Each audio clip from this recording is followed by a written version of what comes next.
With the release of Season 6, we now have 6 seasons of DC Legends, so today I thought it was time for me to stop and rank all 6 seasons of DC Legends of tomorrow, ranked from the worst to the best. Please know that everything that I will say in this video is just my very own opinion. My name is SDubNation, and you are free to comment down below your ranking of all 6 seasons of DC Legends, ranked from the worst to the best, just like me, or you could just do your favor. Please don't forget to check out that Twitter. It's going to pop up on your screen right now. With that being said, let's get right into our ranking. Kicking off my list at number 6 for me has got to go to Season 1. I really enjoy this season. The characters all get their time to shine. Rip Hunter is a great character. I love his arc and his relationship with Vandal Savage and 2166, as well as the Time Masters. And I love him as the person to lead the team and bring everyone together. And the whole time traveling aspects of things is just so much fun and interesting for the Arrowverse. But it's also very complicated to the point where the season tries to juggle multiple characters, but the 3 they end up focusing on more than others is just Rip, Kendra, and Snart. The missions are fun, time travel is cool, I love the tone of the Prime Arrowverse mixed in there too, and Mick Rory becoming Kronos and Snart's sacrifice. But overall, this was just a show to dump a bunch of characters they had no idea to do with from Arrow and Flash, and that's why it kind of comes off as weird. And also, Vandal Savage isn't really the best antagonist. Kicking off my top 5 list for me has got to go to Season 6. The newest season is a fine to mid one. The only reason why I have it higher up than Season 1 is because I feel like I would rewatch more episodes out of Season 6 than I would inside of Season 1. There is definitely some enjoyability to this season. I mean, aliens scattered across time with some wacky hijinks. That should be fun. Sadly, this season couldn't keep up the momentum from week to week for me. And also the idea of the aliens, they really didn't do that much as you want to do with the aliens. I feel like they could have pulled a couple more aliens out of the DC universe and put them inside of Legends, and I think it would have been fine. Individual episodes are fun. I mean, the animated episode with Astra, the American Idol episode with Zari and Constantine, and also Bowling with Earth, and then the board game Murder Mystery. All of that is great, but the overall season didn't really hook me. Constantine becomes the focus again, and without Sarah, the team kind of sucks. This season shows that Sarah is really vital to be on the ship with them. Bayrod and Nate have nothing to do, but at least they try to give something to Mick with him, you know, being the father of 49 children now. And I also love the Sarah prison breakout thing with her discovering the Ava clones, and also us finding out who actually created the Ava clones and Bishop. And I think Bishop is a fine antagonist. And number 4 for me has got to go to Season 4. This is the season that really got me invested in Legends. I mean, come on. Demons from Hell? Like, all of that stuff is fun for me. I don't understand why a lot of people hate this season. I don't hate it as much. I find it to be very enjoyable, and I think that I could just pick any episode out of Season 4 and I would just watch it and have a fun time with it. Doesn't mean that the overall season is as great, but I do think that individual episodes are great. So I guess you can kind of say the season is pretty great. This is when they started getting self-aware and breaking the fourth wall, and I think that is what kept the show fresh for me, but also made it more interesting. Frankly, I love this team of the Legends as well. I mean, look at this shot. I think this shot of all of the Legends right here after Hayworld is great. I really do love this shot here of just all of them together. I mean, take out Mona, but still, I think all of them together, that just looks great to me. But I wish that this season just didn't have the character of Mona incorporated in everything and making everything worse. And I kind of wanted more fairy tale creatures as hell demons. I mean, we have a unicorn, we have a puppet, we also have fairy godmother. Like, let's throw in some princesses in there as well. Also, the Legends barely time travel, and it feels like a Constantine Season 2 rather than a Legends Season 4. But I do love the villain Neron and his relationship with John, though. Real quick, before I get into my top 3 list, I like to take the time to say that if you are a big fan of the Arrowverse, which you probably are, that's why you're watching this video, click that playlist up above for everything Arrowverse related that I have on my channel. Also, don't forget to check out that link in the description to my regular podcast, It's Anything But, and we just dropped our Shang-Chi and the Legends of the Ten Rings spoiler review. With that being said, let's move right into my top 3.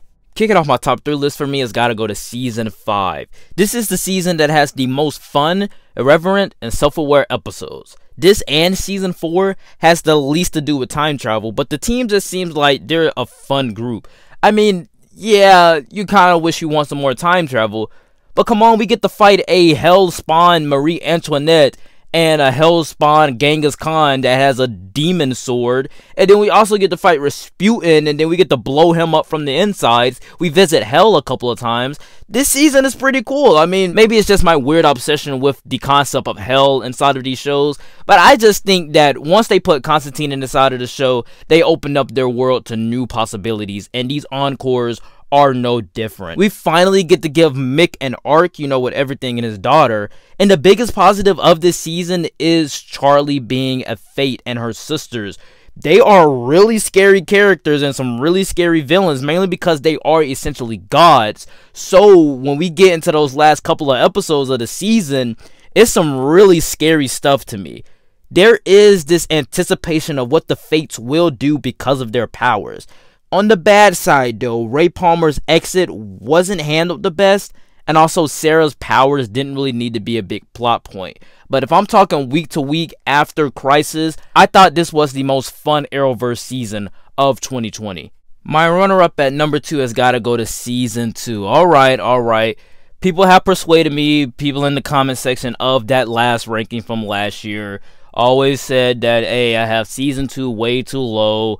And I thought it was just my opinion. I thought that I really didn't enjoy Season 2 as much as most people did. And, yeah, I was once again wrong, just like how I was with Season 4 of Flash last year. Season 2 is freaking awesome.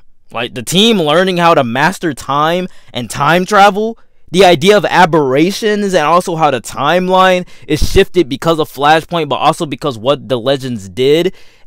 All of it works for me. The awesome villains that are the Legion of Doom, Reverse Flash, Damien Darhk, Malcolm Merlyn, that's just so fun. We also get to incorporate some real world history and some important figures like Jesus Christ and George Lucas. Not that, you know, George Lucas is on the same level as Jesus Christ, but also just the character development each character gets, especially Mick and his visions of seeing his dead friend Snart.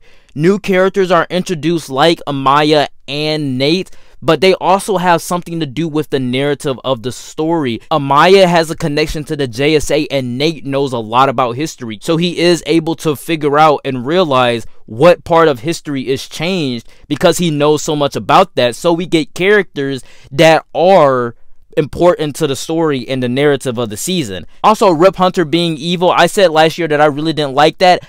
I still kind of don't like that. The man shot George Washington. Even though George Washington did own slaves, the man shot the first president of the United States. That's unforgivable, really. But I also really do like Rip inside of this season, with him taking a back burner, and we're giving more of the focus to the Legends themselves, and also Sarah. And along with learning to work with each other, they also become a family.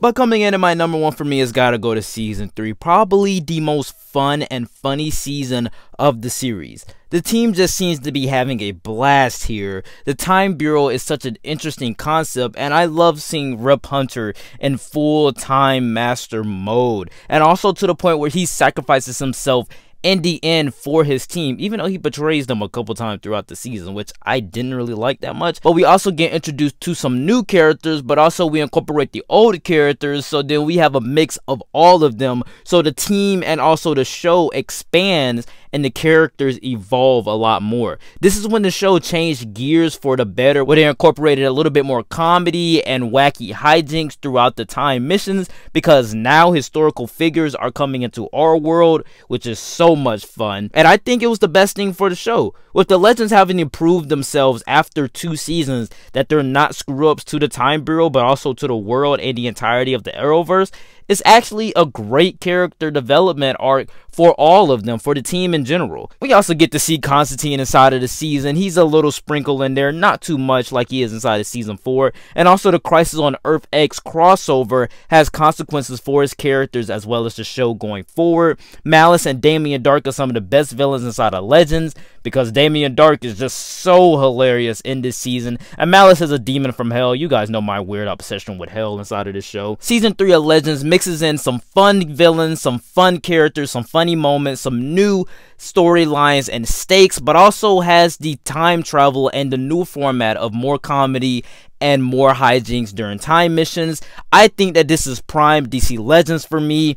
This is why Season 3 has to come in at number 1. Alright guys, that is it for the ranking. Please know that everything that I did say in this video was just my very own opinion. My list was certainly not the right list. It was just my list, and you're free to comment down below your ranking of all 6 seasons of DC Legends of Tomorrow, ranked from the worst to the best, just like me, or you could just do your favorite. Please don't forget to check out that Twitter. It's going to pop up on your screen right now. With that being said, like, comment, and subscribe, guys, and I will see you all next time. Peace.